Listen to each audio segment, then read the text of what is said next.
SHOT Show 2023. We're here at the Riton booth. I'm here with Jeremiah. Yeah. Jeremiah's going to run us through what they got for their new products from Riton. Yeah, so we redid everything at Riton. So the first thing we did is we took the kind of old looks, the knurling, and we changed it up. So we've got some different kind of more rugged knurling. Each line has a different knurling. So the 3, the 5, and the 7 are going to have like a different look with the knurling on them. We've integrated a dual throw lever system. So it's actually a US patent we're working on this. So at it has a 1 o'clock and a 3 o'clock position for the throw lever. So, and the idea is, on low power, if you're at 1 o'clock and you just on it and throw it, it's going to put you about half power. Okay. If you're at the 3 throw lever, it'll put you on full power. So it came from this scope, which, this scope, this 1 to 10, and people were saying, how do you use a 1 to 10? And I said, well, on 1 or 10 is how most people use it, maybe in the middle. So with that in mind, I came up with a throw lever system that was what we have here, which is you don't have to come off the gun, and you can go from low power to half power or low power to full power, and you know what you're up against. There's 3 heights of throw levers. This is the high. It's a 14 millimeter, and then there's 11 and 8. And then there's blanks that come with it too, which you could, if you wanted your own, your own throw lever, you could put it on there. This is one of the 3 big optics we came out. It's our 10th anniversary. So we came out with the 1 to 10 finally. First focal plane, mill, illuminated. So it functions like a red dot on 1 power. And then it's got 11 MRAD Christmas tree in there for a reticle. So which you almost don't even see it. On the low power, it's just like a bracket that you bracket something with.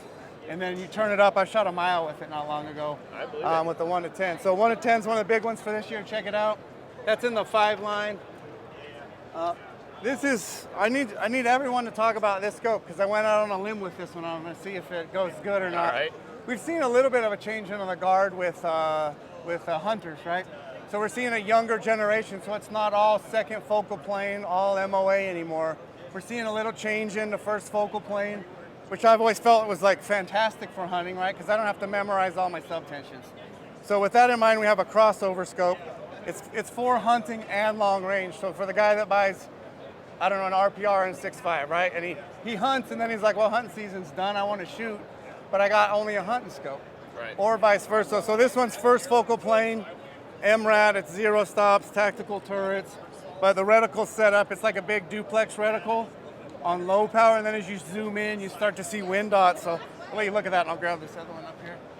Yeah, that's pretty nice. That's a very new one for this year. Good overall weight and everything, too. Yeah, that's with a mount on it. We've also partnered with Warren mounts this year. Mm-hmm. So we've co-branded, so all of our mounts and rings are actually Warren. Good. The last big change we did this year is we had a 3 to 18, we dropped off, all new optical system in a 2 to 12 by 44. Very stubby, very light, like you said, compact. 2 to 12 is just a great magnification range for hunting. This one's second focal plane MOA for the guys that want to stick to the traditional. This is like our 5 line, so this is like our upper mid kind of line of hunting scope. So you can see the knurling's actually a little different. See how it's like squared, and this one, or that one's rounded, kind of at the top. So this one's squared and bigger, so you can kind of identify them by that. Yeah, very grippy and obviously easy to grasp too. Yeah, I mean, people keep asking me, they're like, so did you do it this direction or that direction or this, that? And I'm like, it just looks cool. Just upgraded them, they work. There's no super magic, like if you turn it, everything turns both ways, so there's no way to make something that's like, it's great for only turning right or left. No, it's great for everything. Right. Something else we did, we hadn't in the past, we hadn't had like this. This is like a past kind of scope design where the ocular focus here. This focus is your reticle, but what we were finding was people didn't know that existed. Right. Like it doesn't really necessarily look like a knob or anything. So I added knurling to it on every scope that we have in hopes that people would work. So please guys, this is your reticle focus. It's important, it's very helpful. Let's move over to this wall. What do we got over here for your large, long-range scopes? So we've upgraded.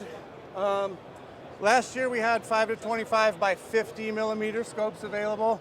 This year with the upgraded throw levers and knurling, we have 2 5 to 25 by 56 scopes. So we upgraded the objective, new internals, easiest 0 stop in the industry. Like you go to the range with this thing, you dial it while you're shooting. You take the screws off, pull it out, turn it to 0, put it back down, which is 0 resetting, but you've also set your 0 stop. That's nice. So it's just super easy. It makes it really easy because yeah, no shims or anything like that. No, none of that kind of stuff. Yeah, that works good. So yeah, we have an MOA and the MRAD version of that one. We've offered 2 reticles now in a 3 to 18 by 50. This is a 7 Conquer 3 to 18 by 50. It's 46 MRAD of internal adjustment.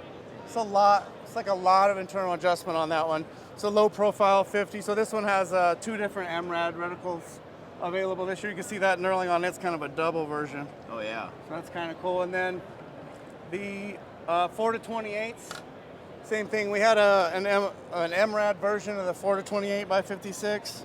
This is the 5 Conquer. And we've thrown in an MOA version this year too.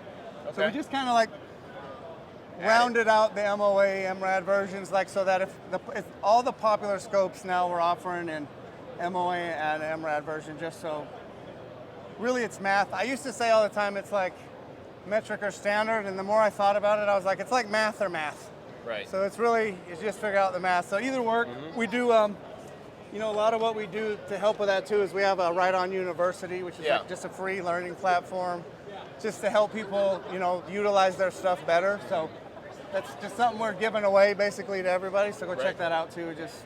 It's nice to have some extra help, you know, when you don't know. Guys in particular, if I don't know something, sometimes I won't just flat out ask, but I'll go home and research it. So I was like, who cares how they get the information? Let's just give them the information to research. Right, so. and a couple quick questions I have for you. A lot of people always like to ask is, one, glass, where's it coming from? So in the 5 and 7 line, it's traditionally Japanese glass. So all the 7 line is going to be HD ED glass.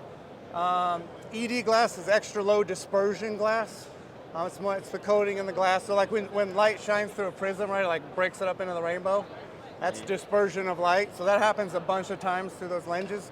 So the ED is just, it does a better bringing that whole light spectrum together. Right. So, and we have the 1 and 3 lines are going to be primarily Chinese. The 5 and 7 lines you'll find. The 7 lines is all Japanese. So stainless steel internals, all that stuff, and then the 3 line, same thing, Chinese. So, but we changed. Let's see if our logo changed to see the difference. Yeah. Because people have these conceptions about glass. I did too. I was one of those guys. I was like, I want shot glass. I want this. I want that.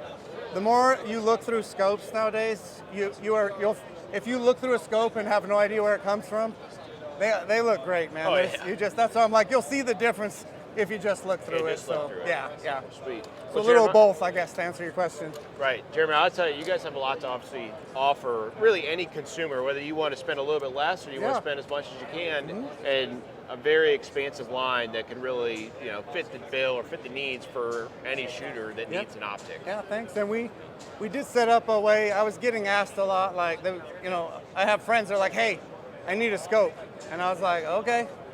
I'm going to need more information than I need a scope. So I'm always asking people, what are you going to do with it and how much money do you want to spend? So our entire line is set up that way. You'll see the 7, so there's a 1, 3, 5, and 7 line. The 1 line is the least amount of features, the least expensive. 7, most features, most expensive. And then Primal, Tactics, and Conquer. Primal is going to be hunting. Tactics is tactical, red dots, low power variables. Conquers everything else, long range precision. So if you want to look for a hunting, you can just go to the page and look at the other Primal scopes, and then look at those. It just makes the shopping a little easier. There's some brands, you know, you look and it's like, I have no idea what these names mean or stand for or any of this. So we try to make it easy for folks too. Well, good. Jeremiah, thanks for your time. Yeah, thank you guys. Check out Riton.